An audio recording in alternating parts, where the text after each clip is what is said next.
起之前，先学会安静。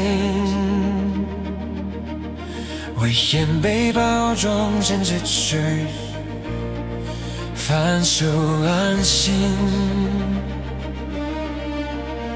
麦克风收回声音，以防万一，每个停顿都被表扬，叫做闪烁。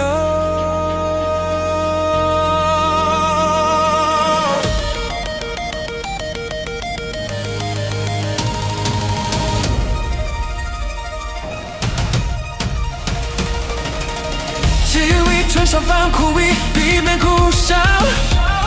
一丝悲观症盒子贴上一所以只是反向播放，没有人质疑，因为服从看起来比较稳定。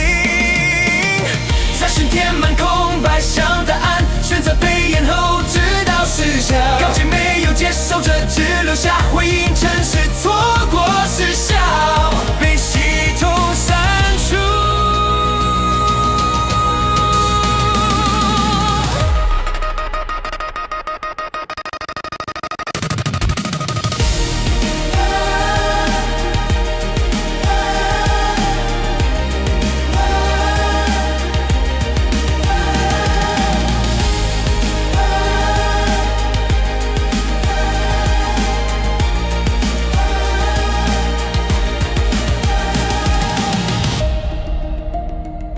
靠近抱枕的香气，强制回声，只是学会记录，而不是反应。真正的危险从不吵闹，他坐在静默里，